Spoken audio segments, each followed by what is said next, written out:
Os tempos dos gentios em 1914. Introdução.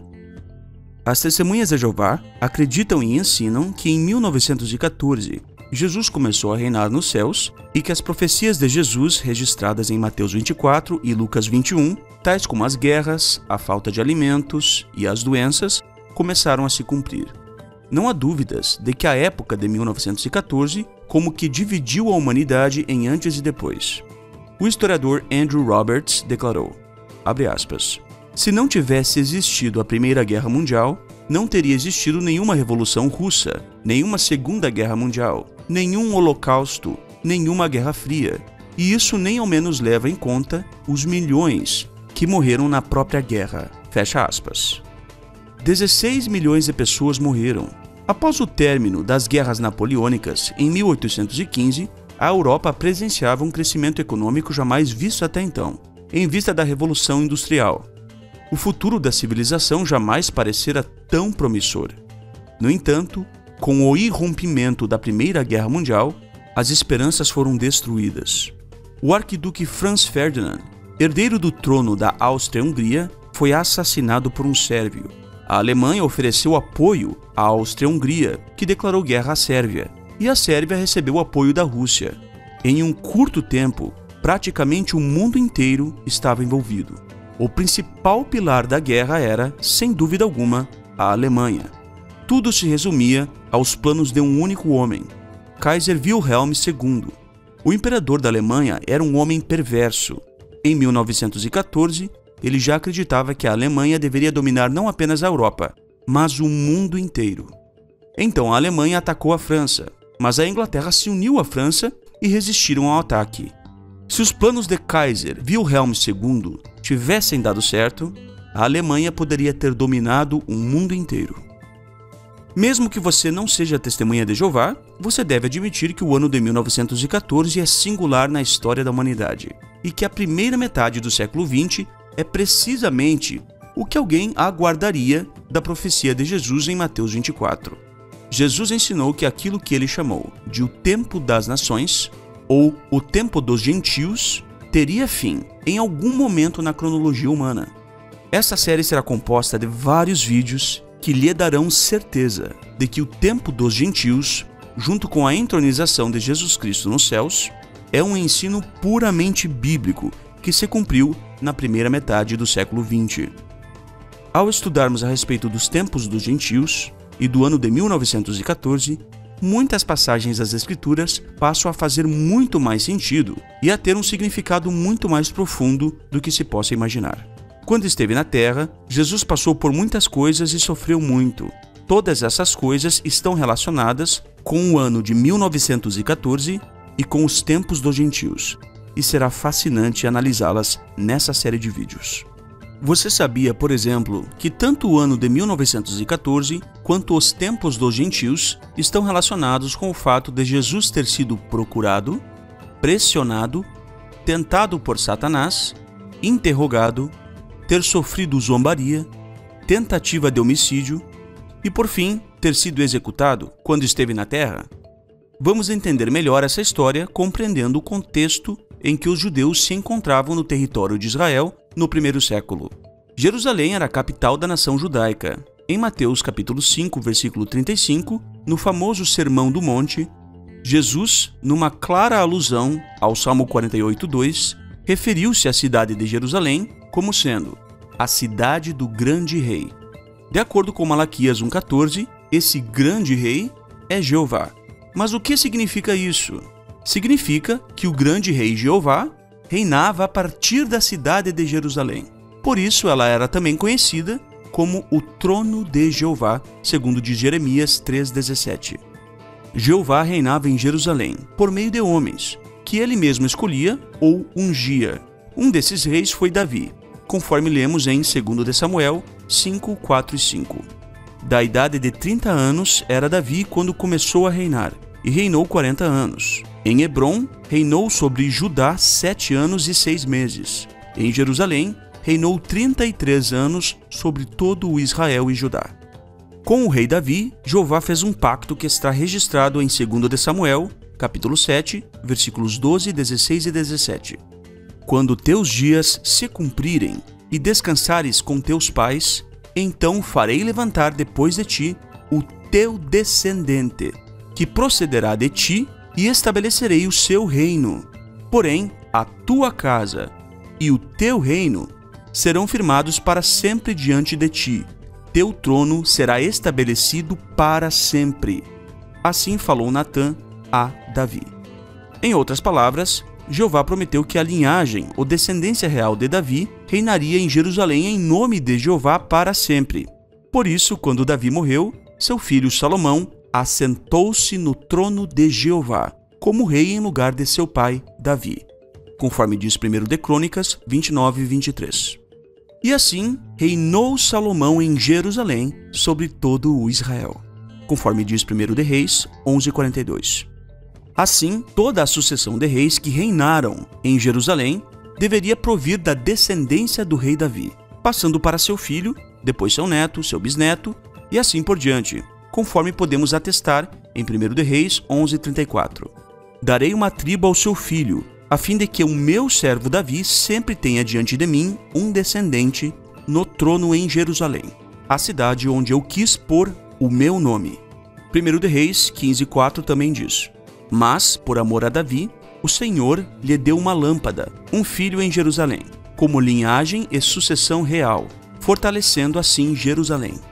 Bom, pelo menos isso é o que se esperava, mas parece que aconteceu algo errado no meio desse processo, pois Mateus 2:1 diz que Jesus nasceu na cidade de Belém, na região da Judéia, quando Herodes era rei da terra de Israel, em Jerusalém.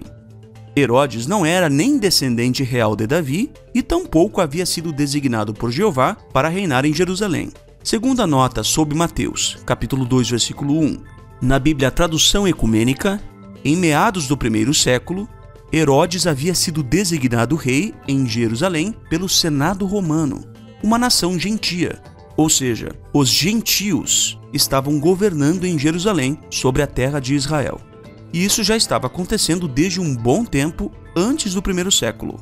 Tanto a história secular quanto o livro apócrifo de 1 Macabeus, capítulo 1, versículo 1, mostram que, antes do Império Romano, eram os gregos que governavam sobre Jerusalém. E em Esdras, capítulo 7, versículo 1, podemos perceber que antes dos gregos, a jurisdição sobre Jerusalém estava sob o poder do Império Persa, que havia tomado tal governança das mãos dos babilônios, conforme registrado em Esdras, capítulo 1, versículos 1, 7 e capítulo 6, versículo 5, conforme veremos em mais detalhes ao longo dessa série.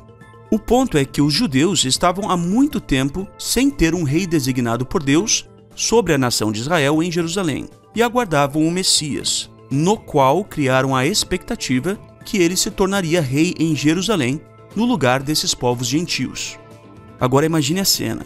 Estamos vivendo debaixo do poder do Império Romano e o rei designado por Roma, que conhece muito bem as expectativas políticas dos judeus, é informado que nasceu em uma região próxima aquele que viria a ser o rei dos judeus, o qual, segundo a crença de muitos judeus, destronaria o próprio rei e libertaria Jerusalém da autoridade de Roma. Qualquer rei que se preze tomaria medidas para neutralizar essa situação.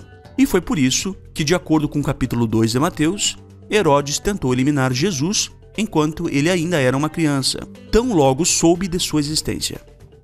Essa tentativa falha e o tempo passa, e com o passar de alguns anos, espalha-se a notícia entre os judeus de que o Messias tão esperado chegou e está ali, vivendo entre eles, ainda durante o reinado gentílico do Império Romano. Reacende a esperança da nação de que, agora sim, eles terão um rei novamente que atenda aos anseios dos judeus, vindo da linhagem de Davi, e que cumpra o papel designado por Deus. Conforme nos relatam os evangelhos, a pressa e a ansiedade conduzem alguns judeus a tentarem forçar Jesus a ser rei o quanto antes. Já outros se frustram e nem creem que Jesus seja de fato o Messias, por ele não assumir seu cargo real no lugar daqueles gentios que estavam como que pisando ou dominando Jerusalém. Tudo isso fez Jesus ser julgado, interrogado, questionado, sofrer zombarias e muitas outras coisas. E é dentro desse ambiente tumultuado que Jesus profere uma importante declaração que viria a trazer mais indagações do que respostas. Jesus disse, Lucas 21, 24, Jerusalém será pisada pelos gentios, até que os tempos dos gentios se completem, segundo diz Almeida, Revista e Corrigida. Com essas palavras, Jesus afirmou que um dia Jerusalém deixaria de ser pisada por aquelas nações gentias, mas informou também que havia um tempo determinado para isso acontecer, tempo esse que ele chamou de tempos dos gentios. Talvez os discípulos de Jesus tenham imaginado que esse tempo se cumpriria enquanto Jesus ainda estivesse vivo aqui na terra, e que era apenas uma questão de tempo para ele assumir seu poder régio. Porém, Jesus continua com eles por mais um curto período de tempo, e logo vem a ser executado. Ele virou um motivo de chacota por alegar ter direito à realeza. Isso aconteceu tanto em seu julgamento, quanto durante o processo que culminou na sua morte. Inclusive, em sua estaca de execução, colocaram uma placa acima da sua cabeça, a qual era a acusação que o conduziu à morte, que dizia: Este é Jesus, Rei dos Judeus. Quão triste parecia esse desfecho. Aquele em quem depositaram fé havia morrido sem se tornar o prometido rei. Lucas 24, 21 mostra que alguns ficaram tão desiludidos com a morte de Jesus que chegaram a exclamar: A nossa esperança era que fosse ele quem iria libertar o povo de Israel. Mas um evento estava prestes a mudar esse paradigma. Cerca de 3 dias depois, Jesus foi ressuscitado por Deus e aparece aos seus discípulos. Imagine a grande expectativa que deve ter envolvido os discípulos de Cristo ao verem-no ali, no meio deles novamente. Será que agora que voltara a viver, enfim se tornaria rei em Jerusalém no lugar dos gentios?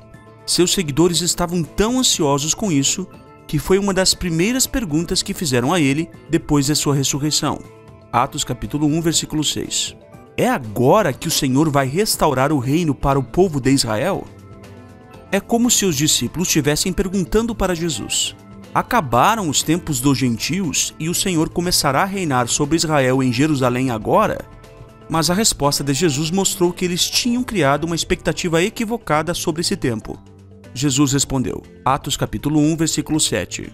Não cabe a você saber a ocasião ou as datas que o Pai determinou pela sua própria autoridade. Que balde de água fria deve ter sido para eles ouvirem essas palavras.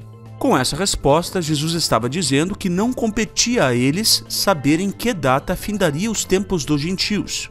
E lhes assegurou que eles não precisariam se preocupar com isso, pois o evento estava garantido e iria acontecer sem falta, porque Jeová, seu Pai, já havia determinado o dia para isso se cumprir. Então, embora eles não soubessem quando se cumpririam as palavras de Jesus registradas em Lucas 21, 24, a ressurreição dele foi suficiente para eles entenderem que Jesus ainda era esse prometido rei da linhagem de Davi, e que no tempo devido assumiria seu papel qual rei. Isso ficaria evidente de acordo com Atos capítulo 2, versículos 29 ao 36. Irmãos, seja-me permitido dizer-vos claramente a respeito do patriarca Davi, que ele morreu e foi sepultado, e o seu túmulo permanece entre nós até hoje.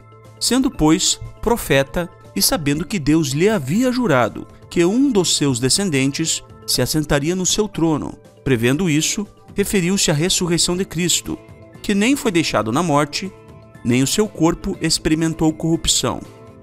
A este Jesus Deus ressuscitou, do que todos nós somos testemunhas, exaltado, pois, à destra de Deus. Davi mesmo declara: Disse o Senhor ao meu Senhor: Assenta-te à minha direita, até que eu ponha os teus inimigos por estrado dos teus pés. Esteja absolutamente certa, pois, toda a casa de Israel, de que a este Jesus, que vós crucificastes, Deus o fez Senhor e Cristo. Mas se Jesus disse que não cabia aos apóstolos saber a data do fim dos tempos dos gentios, será que nós jamais conseguiríamos saber quando suas palavras se cumpririam? O que são exatamente esses tempos dos gentios? Vamos responder a todas essas perguntas nesta série de vídeos, que iniciará com uma análise profunda das palavras de Jesus em Lucas capítulo 21, versículo 24. Depois veremos como chegaremos à data de 1914 e também as objeções mais comuns com respeito a este ensino das Testemunhas de Jeová.